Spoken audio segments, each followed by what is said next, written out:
आज की इस वीडियो में हम ये जानेंगे कि अगर आप बीओआई बैंक में एक जॉइंट नया अकाउंट ओपन करना चाहते हैं तो उसका फॉर्म फिलअप किस तरह से करा जाता है। तो चलिए स्टार्ट करते हैं इस वीडियो को बिना किसी देरी के। लेकिन उससे पहले एक छोटी सी रिक्वेस्ट है कि अगर आपको ये वीडियो पसंद आए तो प्लीज़ हमारे चैनल को लाइक सब्सक्राइब एंड शेयर करें ना भूलें।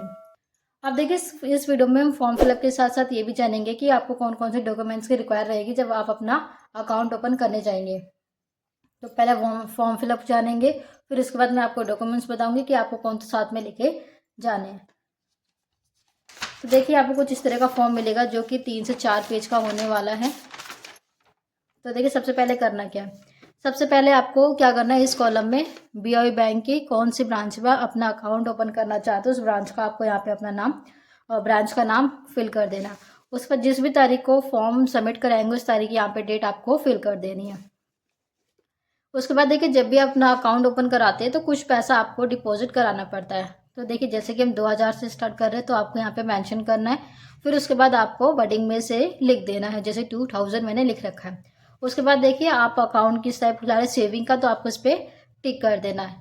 टिक करने के बाद क्या करना है, आपको थोड़ा सा नीचे आना है। उसके बाद देखिए अगर ये इसके अंदर क्या करना है, जितने भी एप्लीकेंट इस फॉर्म को अकाउंट को ओपन कराने के लिए, चाहे 2 जने खुलवा रहे हो चाहे 3 जने खुलवा रहे हो, आपको तीनों का नाम लिखना पड़ेगा। 2 जने खुलवा रहे हैं तो आपको दोनों का नाम मेंशन करना है। तो देखिए फर्स्ट एप्लीकेंट का नाम आपको यहाँ फिल कर देना है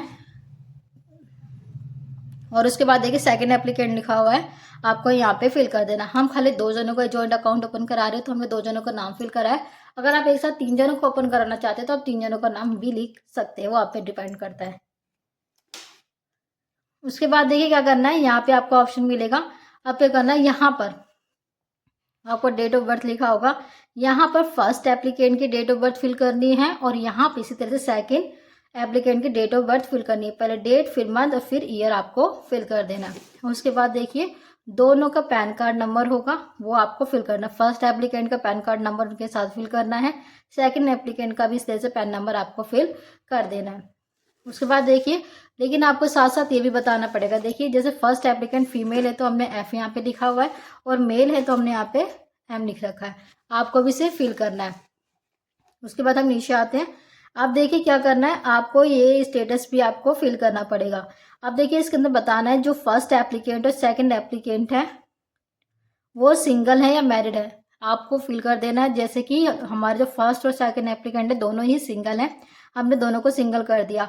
अगर दोनों ही मैरिड है तो आपको मैरिड मैरिड फिल करना है। अगर दोनों में से कोई एक मैरिड है और एक अनमैरिड है तो आपको एक में मैरिड और एक में सिंगल फिल करना है। आप देख लेना कि मैरिड है या अनमैरिड है, ठीक है। उसके बाद देखिए सिटीजनशिप लिखा हुआ है, आपको यहाँ पे इंडिया ही फिल करना है दोनों को। ऑक्यूपेशन लिखना है, इसके अंदर देखिए आपको फिल करना है कि जो फर्स्ट एप्लीकेंट है वो क्या काम करते हैं, जो सेकंड एप्लीकेंट है क्या काम करते हैं। देखिए जैसे कि जो फर्स्ट एप्लीकेंट है वो स्टूडेंट है, हमने यहाँ पे फिल कर दिया। और उसके बाद देखिए जो सेकंड एप्लीकेंट है सेल्फ एम्प्लॉयड है, हमने यहाँ पे लिख दिया। आप इसे अपने अकॉर्डिंग लिख देना, वो हाउस वाइफ है या टीचर है, बिजनेस करते हैं, गवर्नमेंट जॉब करते हैं, आपको ये चीज़ यहाँ पे फिल कर देनी है। उसके बाद देखिए आपको क्या करना है, यहाँ पे फादर नेम फिल करना है। अगर मैरिड है तो हस्बैंड का नाम आएगा, अगर सिंगल है तो फादर नेम यहाँ पे आपको फिल करना है। उसके बाद देखिए आपको यहाँ पे अपनी मदर नेम फिल कर देना है। अब देखिए क्या करना है, यहाँ पे आपको जनरल पे टिक कर देना है। जनरल में टिक करने के बाद आपको थोड़ा सा नीचे आना है। अब देखिए यहाँ पे आपको कुछ भी फिल करने की जरूरत नहीं है, इसे आप ब्लैंक छोड़ दीजिए। उसके बाद देखिए यहाँ पे आप कौन कौन सी सर्विस का यूज़ करना चाहते हैं अकाउंट ओपन कराते समय। तो देखिए जैसे हम चेकबुक चाहते हैं तो आपको चेकबुक पे टिक कर देना है। अगर आप पासबुक भी चाहते हैं तो आपको करना है पासबुक पे टिक कर देना है। इसी तरह से अगर ईमेल आप चाहते हैं कि आप दें तो उस पर टिक कर दीजिए, और अगर आप एटीएम कार्ड चाहते हैं तो आपको इस पर भी टिक कर देना है। अगर हम इंटरनेट बैंकिंग चाहते हैं तो आप उस पर भी टिक कर सकते हैं, वो आप पे डिपेंड करता है कि आप कौन कौन सी सर्विस का यूज़ करना चाहते हैं। अब हम नेक्स्ट पेज पे आते हैं। अब देखिए आपको कुछ जो नेक्स्ट पेज मिलेगा कुछ इस तरह का मिलेगा। अब यहाँ पे देखिए आपसे साफ साफ बोला गया कि फोटो आइडेंटिटी के लिए आप क्या क्या डॉक्यूमेंट्स देना चाहते हैं। आप कौन कौन से दे सकते हैं, यहाँ पर आपको ऑप्शन दे रखा है, जैसे कि पैन कार्ड दे सकते हैं, पासपोर्ट दे सकते, ड्राइविंग लाइसेंस दे सकते हैं। और देखिए बहुत सारे ऑप्शन आपको यहाँ पे लिखे हुए हैं, आप चाहे तो कोई से भी दे सकते हैं। जैसे कि यहाँ पे ध्यान रखना है कि 2 एप्लीकेंट है, अगर जॉइंट अकाउंट आपने 2 एक साथ खुला रहे हैं तो दोनों की डिटेल यहाँ पे फोटो आइडेंटिटी पे फिल की जाएगी। जैसे मान लेते फर्स्ट एप्लीकेंट क्या कर रहा है, अपनी फोटो आइडेंटिटी के लिए क्या दे रहा है, पैन कार्ड दे रहा है, तो आपको यहाँ पे पैन कार्ड लिख देना है। फिर पैन कार्ड का नंबर यहाँ पे फिल करना है।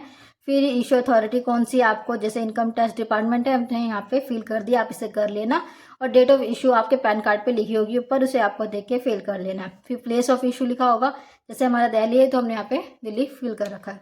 इसी तरह से देखिए अगर आप सेकंड एप्लीकेंट है, जॉइंट है क्योंकि, तो सेम इसको भी फिल करना है। आप चाहे तो पैन कार्ड ही दे सकते हैं, फिर पैन कार्ड का नंबर फिल करना है, फिर IT डिपार्टमेंट लिखना है, फिर डेट इशू क्या लिखनी है और इशू प्लेस क्या है आपको यहाँ पे फिल कर लेना है। इसी तरह जिस तरह से फर्स्ट एप्लीकेंट फिल करना है उस सेकंड एप्लीकेंट आपको फिल कर लेना। अगर थर्ड एप्लीकेंट भी है तो उसकी डिटेल भी इसी तरह से फिल होगी।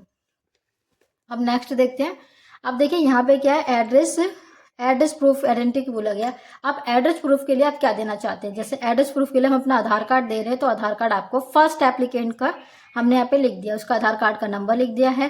फिर कौन से अथॉरिटी के द्वारा से इशू किया गया हमने यहाँ पे फिल कर दिया। फिर किस तारीख को इशू किया गया हमने यहाँ पे डेट लिख दी, किस जगह से किया गया हमने यहाँ पे फिल कर दे दिल्ली से। इसी तरह से सेकंड एप्लीकेंट का भी एड्रेस प्रूफ आपको देना है, तो उनका भी आप सेम ऐसे कर सकते हैं, आधार कार्ड दे सकते हैं, आधार नंबर UIDI लिख सकते हैं, इशू डेट और दिल्ली आपको फिल करना है। अगर थर्ड एप्लीकेंट है तो थर्ड एप्लीकेंट का भी इसी तरह से डिटेल फिल की जाएगी।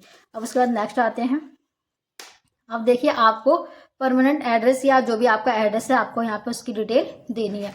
अब देखिए यहाँ पे क्या है, आप फ्लैट में रहते हैं, जहाँ पे भी रहते हैं आपका यहाँ पे लिख देना है। जैसे कि देखिए हमारा जो हाउस नंबर है हमने H ब्लॉक हाउस नंबर जो भी है हमने फिल कर रखा, आप अपने अकॉर्डिंग इसे कर लेना। इसके बाद देखिए लोकेलिटी क्या है, मतलब वहाँ पे जहाँ आप रहते हैं वहाँ की फेमस चीज़ क्या है आपके घर के आसपास, वो आपको यहाँ पे फिल कर देनी है। उसके बाद देखिए आप सिटी में रहते हैं, आपको यहाँ पे फिल कर देना है। उसके बाद देखिए स्टेट एंड कंट्री लिखा हुआ है, आपको यहाँ पे फिल करना है। देखिए यहाँ पे डिस्ट्रिक्ट भी लिखा हुआ है, आपको साइड में डिस्ट्रिक्ट भी फिल करनी है। उसके बाद देखिए यहाँ पे स्टेट एंड कंट्री लिखा है, स्टेट क्या है हमारा, हम कहाँ रहते हैं दिल्ली में, और कंट्री इंडिया। ये सब पिन कोड नंबर क्या करना है आपको यहाँ पे फिल कर देना है। उसके बाद देखिए आपको यहाँ पे अपना मोबाइल नंबर फिल कर देना है, जो काम करता हो जो चलता हो वही दे। उसके बाद आपको यहाँ पे अपनी ईमेल ID फिल कर देनी है। इसी तरह से आपको सेकंड एप्लीकेंट की भी डिटेल्स फिल करनी है। पहले उनका एड्रेस आ जाएगा, फिर लोकेलिटी आ जाएगी, फिर डिस्ट्रिक्ट और सिटी आएगा, स्टेट और कंट्री आएगा, पिन कोड नंबर आएगा, मोबाइल नंबर आ जाएगा, ईमेल ID आ जाएगा। अगर थर्ड एप्लीकेंट है तो उनसे उनका भी इसी तरह से आपको डिटेल फिल करनी है। उसके बाद देखिए आपको थोड़ा सा नीचे आना है। यहाँ पे देखिए आपको कुछ फिल करने की जरूरत नहीं है, क्योंकि अगर आपका जो आपने ऊपर एड्रेस दिया है वही आपका परमानेंट एड्रेस है तब आपको ये चीज़ फिल करने की ज़रूरत नहीं होती, आप इसे ब्लैंक भी छोड़ सकते हैं, या फिर अगर आप चाहे तो सेम ये डिटेल्स यहाँ पे फिल कर सकते हैं। उसके बाद देखिए आपको थोड़ा सा नीचे आना है, यहाँ पे अगर ना आपको नो पे टिक कर देना है। और उसके बाद देखिए आपको फर्स्ट एप्लीकेंट, जो भी आपका फर्स्ट एप्लीकेंट आपने जैसे बनाया होगा उनका आधार नंबर आपको यहाँ पे फिल कर देना है। इसके बाद देखिए हम नेक्स्ट पेज पे आते हैं। यहाँ पे देखिए अब आपको क्या करना है, कुछ फॉर्म फिलअप करना है। जैसे कि आपको क्या करना है, डिक्लेरेशन लिखा हुआ है यहाँ पे फर्स्ट जो आपको कॉलम दिख रहा है, आपको क्या करना है, आपको इस पर टिक करना है। टिक करने के बाद क्या करना है, यहाँ पे देखिए ये जो डिटेल्स आपको दिख रही होगी ये तब फिल किया जाती है, वैसे ऑप्शनल, ये देखिए ऑप्शनल, ये आपकी मर्जी, आप भरना चाहे तो भरिए, नहीं भरना चाहे तो मत भरिए। लेकिन अगर आप भर देते हैं तो अकाउंट ओपनिंग में आपको थोड़ी सी आसानी हो जाती है। देखिए इसके अंदर ये चीज़ भरनी होती है कि BOI बैंक में पहले से अगर आपके भाई बहन या फिर किसी भी रिश्तेदार का अगर उनका अकाउंट है तो आपको उनका नाम, address, pin number, email ID, phone number और डेट ऑफ ओपनिंग अकाउंट और ये customer ID number, branch number, account number, ये सब आपको फिल करना होता है। इससे ये होता है कि अगर अपना अकाउंट ओपन कराते थोड़ी सी आपको हेल्प हो जाती है। अगर आप नहीं फिल करना चाहते तो ज़रूरी नहीं है, लेकिन अगर आप फिल कर रहे हैं तो ध्यान रखें कि इनका अकाउंट भी कम से कम 6 महीने पुराना होना चाहिए, उससे पुराना होना चाहिए, अदरवाइज आपको कॉलम फिल नहीं करना, वो भी आपकी मर्जी है। उसके बाद थोड़ा सा नीचे आते हैं। आप देखिए क्या करना है, यहाँ पर आपको टाइटल ऑफ अकाउंट लिखा होगा, आपको यहाँ पे सेविंग फिल कर देना है।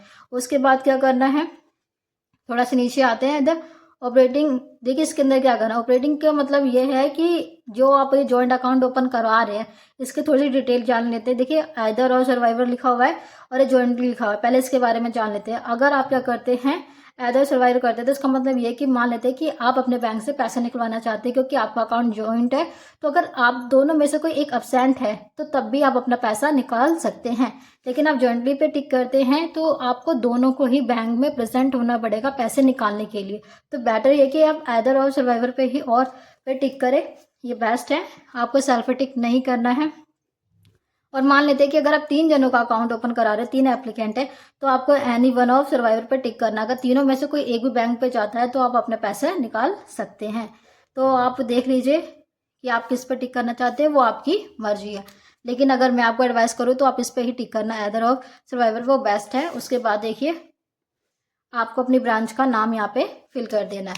उसके बाद क्या करना है, यहाँ पे ऑप्शन मिलेगा फर्स्ट एप्लीकेंट का नाम लिखना है और यहाँ पे सेकंड एप्लीकेंट का यहाँ पे आपको नाम लिखना है। फर्स्ट एप्लीकेंट का सिग्नेचर होगा इस तरह से, सेकंड एप्लीकेंट का सिग्नेचर होगा। और फिर देखिए फर्स्ट एप्लीकेंट का फोटो पेस्ट होगा इस तरह से, सेकंड एप्लीकेंट की फोटो यहाँ पे पेस्ट करनी है। उसके बाद देखिए फिर आपको जो नीचे ये कॉलम दिख रहा है इसके अंदर आपको कुछ ही फिल करने की जरूरत नहीं, क्योंकि ये ऑफिस बैंक ऑफिसर के द्वारा ही भरा जाएगा। अब हम नेक्स्ट पेज पे आते हैं। यहाँ पे देखिए कुछ टर्म एंड कंडीशंस लिखिए, अगर पढ़ना चाहे तो पढ़ लीजिए, वरना से जरूरी नहीं पढ़ना, वो मतलब आपकी मर्जी है। उसके बाद देखिए क्या करना है, नीचे फर्स्ट एप्लीकेंट और सेकंड एप्लीकेंट दोनों को अपने अपने साइन कर देने हैं। करने के बाद देखिए नेक्स्ट पेज पे आते हैं अब हम। देखिए आपको जो ये कॉलम दिख रहा है ये तब फिल किया जाता है जब आपके पास पैन कार्ड नहीं होता है, लेकिन अगर पैन कार्ड है तो इसे फिल करने की जरूरत नहीं है, तो हम इसे फिल नहीं कर रहे हैं। उसके बाद देखिए नॉमिनी का फॉर्म आता है, नॉमिनेशन भरना है, ये सबसे ज़्यादा इंपॉर्टेंट है। मान लीजिए कि किसी भी रीज़न से आपकी डेथ हो जाती है, आपकी मृत्यु हो जाती है, तो आपका जो पैसा है वो आपके नॉमिनी को दे दिया जाता है। अगर आप नॉमिनी फिल नहीं करते तो आपका पैसा आपके फैमिली मेम्बर में से किसी को नहीं दिया जाएगा, वो पैसा आपका वेस्ट हो जाएगा। तो इसलिए नॉमिनी आप ज़रूर फिल करें। तो देखिए किस तरह से फिल करना अब हम ये जानते हैं। तो देखिए क्योंकि आपका जॉइंट अकाउंट है इसलिए आपको वी पे टिक कर देना है। फर्स्ट एप्लीकेंट और सेकेंड एप्लीकेंट दोनों का नाम आपको यहाँ पे लिख देना है। बैंक ऑफ इंडिया लिखा होगा, आपको क्या करना है कौन सी ब्रांचेस का आपको यहाँ पे नाम लिखना। जैसे हमने पश्चिम बिहार लिख रखा है, आप इसे अपने अकॉर्डिंग फिल कर लेना। उसके बाद देखिए नेचर ऑफ डिपॉजिट लिखा हुआ है कि आपका अकाउंट किस टाइप का है। जैसे हमारा अकाउंट सेविंग है तो आपको यहाँ पे लिखना है। उसके बाद देखिए नेम ऑफ नॉमिनी, जैसे आप नॉमिनी बना रहे हो उसका नाम आपको यहाँ पे लिख देना है। उसके बाद देखिए एड्रेस ऑफ नॉमिनी, जो भी आपका नॉमिनी जिसे आप बना रहे हैं उनका पूरा एड्रेस आपको यहाँ पे फिल कर देना है। एंड देन उसके बाद देखिए रिलेशनशिप लिखा हुआ है कि आपका उनके साथ कौन सा रिश्ता है, आपको यहाँ पे भी मेंशन करना जरूरी है। आपको रिश्ता बता देना है वो रिश्ते में आपके क्या लगते हैं। उसके बाद आपको उनकी एज यहाँ पे मेंशन कर देनी है। लेकिन देखिए आपको ये कॉलम फिल नहीं करना है, ये कॉलम तब फिल किया जाता है जब आपका नॉमिनी 18 साल से कम या माइनर होता है। क्योंकि हमारा नॉमिनी माइनर नहीं है, मेजर है, तो हम इस कॉलम को फिल नहीं करेंगे। उसके बाद देखिए फिर हम थोड़ा सा नीचे आते हैं। फिर आपको यहाँ पे प्लेस लिखा होगा, प्लेस आपको फिल कर देना है। जिस भी तारीख को अपना फॉर्म सबमिट कराएंगे उस तारीख की यहाँ पे डेट आपको फिल कर देनी है। उसके बाद देखिए अगर आप जो नॉमिनी अगर वो जो अकाउंट ओपन करा रहे हो पढ़े लिखे हैं तो क्या करना है, यहाँ पर अपने विटनेस के लिए खाली एक ही विटनेस की जरूरत पड़ेगी। अगर वो पढ़े लिखे नहीं है तो 2 विटनेस की जरूरत पड़ती है। मान लेते हैं कि हमारे दोनों विटनेस जो अकाउंट ओपनिंग है वो पढ़े लिखे, तो एक ही विटनेस की जरूरत पड़ेगी। तो उनका नाम लिख देना है और उनका एड्रेस लिख देना है। और अगर पढ़े लिखे नहीं है तो 2 विटनेस की जरूरत पड़ेगी इसी तरह से। और फिर फर्स्ट ऐप जो हमारे विटनेस होंगे इनके सिग्नेचर और थंब इम्प्रेशन की जरूरत पड़ेगी। तो इस तरह से जो ये बीआई बैंक का ओपनिंग फॉर्म है जॉइंट अकाउंट का पूरा होता है। अगर आपको हमारी वीडियो पसंद आए तो प्लीज़ हमारे चैनल को लाइक, सब्सक्राइब एंड शेयर करना ना भूलें। Thank you for watching my video.